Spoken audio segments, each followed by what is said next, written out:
Wuthering Waves is fantastic. It is perhaps my favorite gacha game that I've ever played. It is maybe the best open world gacha game on the market right now. And one of the things that makes Wuthering Waves so good is the fact that I was able to play the game, not look up any guides, not look up any videos, how-to, beginner guides, and none of that. And I was able to figure out everything on my own. That means the game is pretty intuitive, and that is a great thing to have as a game. However, that doesn't mean there aren't some things that I wish I would have known going into the game as a new player, and that's what this video is about.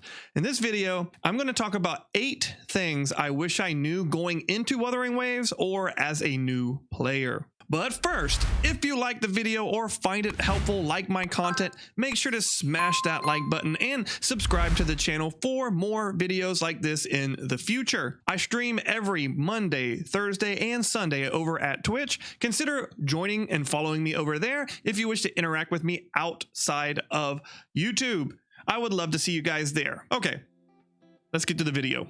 All right, starting off with number 1. This one's pretty dumb, and I hate to admit it, but let me show you what I'm talking about here. So if you go in game, you will see right here, when you go to log out of the game, you can exit straight to desktop. And I hate to admit, but it took me a long time to figure this out.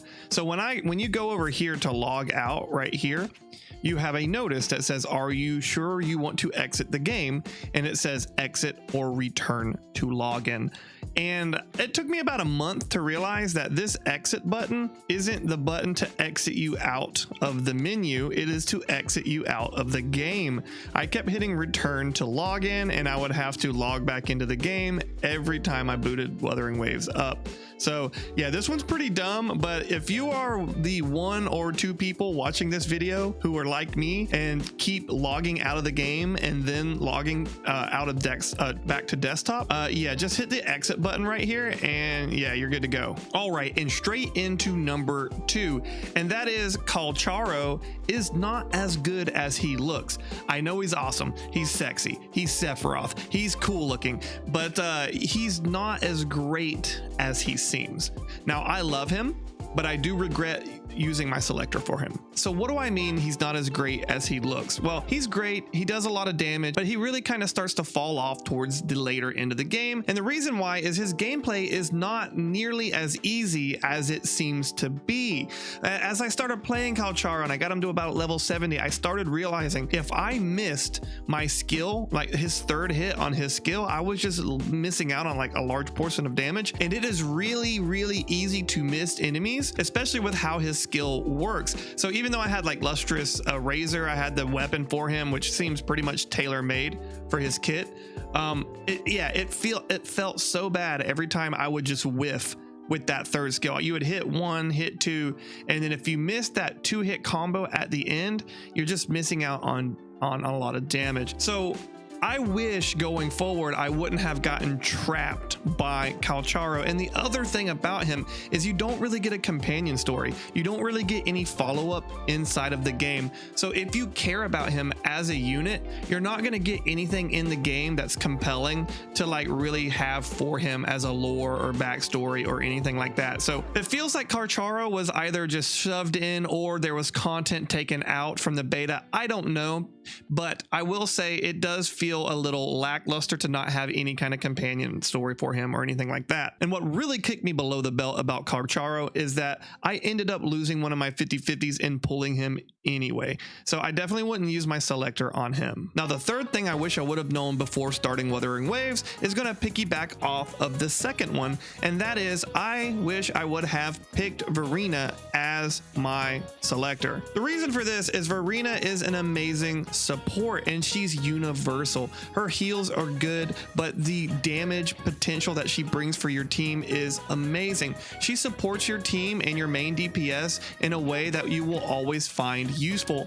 Even after you get Shorekeeper, you will still keep your Verina around because not only is she viable, but she is very, very strong, and you can always use her on one of the tower modes as a support. That moves me into number 4, which will also piggyback off of the last two I talked about, and that is, well, if you pick Verina as your selector 5-star, then who do you use as your main DPS?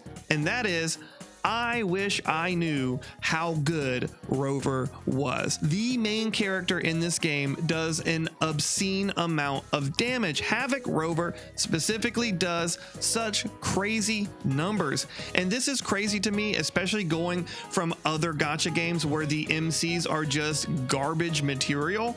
That is not the case in Wuthering Waves. I really wish I would have known this going into it. By the time I figured it out, I was just blown away with the amount of damage my main character was actually doing. I would actually suggest you, as a new player, pick Verina and just kit out your Havoc Rover because he's going to be a good carry for you. So don't be like me and neglect him thinking that it's going to be like just every other gacha game you play where the main character is garbage. And the 5th thing that I wish I knew about Wuthering Waves before starting is that the weapon banner is the best place to spend your lustrous tides. So unlike other gacha games where the weapon banners are kind of a scam, this game makes it really easy for you to pick up 5-star weapons. And why this is so amazing is you can get bigger stats for your characters. This is coming from a guy who, coming from Genshin Impact, and I never had a 5-star character, I never had a 5-star weapon on any of my accounts. I had 2 accounts, no 5-star weapons, because they were just so hard to get. Here in Wuthering Waves, you can actually get a 5-star weapon very, very easily. And some of these 5-star weapons are really good. The Emerald of Genesis works very well for your main character, or you can put it on somebody like Sanhua, for example. I've been able to get 3 5-star weapons on this account, not considering the limited, weapon banners. But yeah, using your lustrous tides on the weapon banner is definitely the way to go. You will still pick up some 4-star characters by using this. So I think overall, getting some of these 5-star weapons on your account is the best way to go. And number 6 on this list is going to be the first time kill rewards. I didn't realize that after you unlock something from the story, you can go back and kill it again and get a first time kill reward, which if you go back and you do all of them, you will actually end up with a fair amount of extra asterite. So this is like a really small one, but I wanted to plug it in there because I think it took me about maybe 3 weeks to realize that I had stuff hanging around the 1.0 zones. Like I thought I cleared all of the 1.0 stuff. You get first time clearance bonuses for bosses, first time clearance bonuses for like tacit discords and stuff like that. So yeah, definitely go back and make sure you're getting all of your first time bonuses. The 7th thing on this list that I wish I would have known about Wuthering Waves before starting is that Concerto energy is not the same thing as Resonance Liberation energy or your skill energy or anything like that. So what I mean is that energy regen doesn't affect your Concerto energy. So your Concerto energy is that little thing right there around this bar. It fills up in a circle. Once it's filled up, you can perform your outro skill. So why this is important is if you just stack a bunch of energy regen thinking that you're going to be able to do a lot of outro skills, that's not how the game works. Now you do have weapons like Discord and Variation, things that do help you build Concerto energy faster, which makes these weapons even better once you realize what's going on. It took me a while to realize why I'm not building up my Concerto energy so fast, especially with somebody like, Tao Chi.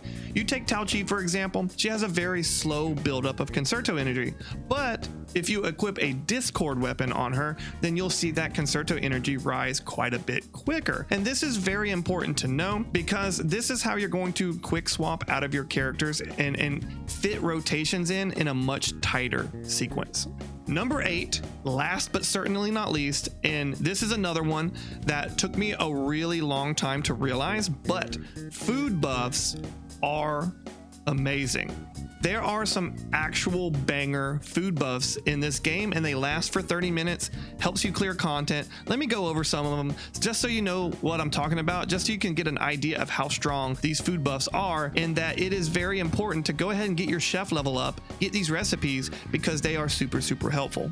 Okay, so if you go into the cooking menu here, and I'll show you some of these crazy recipes. Now, I don't have all of them unlocked, from the Renestita area, but let's just go over some of them and you'll see exactly what I'm talking about.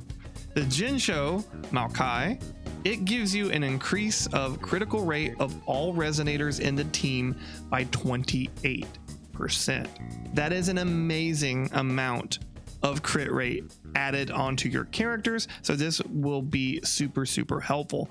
But there's a lot more. You have the Mori Pot, which increases the attack by 40%. You have the Echo Drop Rate, which increases the Echo Drop Rate by 50%. You add this Echo Drop Rate plus the new items that we have in the game that let you switch out the main set, the modifier items that they added, and this is great. These food buffs actually are worth getting and grinding for and using, and it was amazing to me to see these amounts of buffs in the game, and how strong they can really make your account. But hey, that's going to be it for today, guys. I hope you enjoyed the video. If you found it helpful, make sure to smash that like button. Let me know in the comments down below, what are some of the things about Wuthering Waves that you wish you would have known, or if you have some tips and tricks to share with the rest of us, or especially new players, let me know in the comments down below. And if you made it this far, I truly appreciate it. You guys are awesome. I thank each and every one of you. And as always, guys, be safe out there, gamers, and I'll see you in the next one.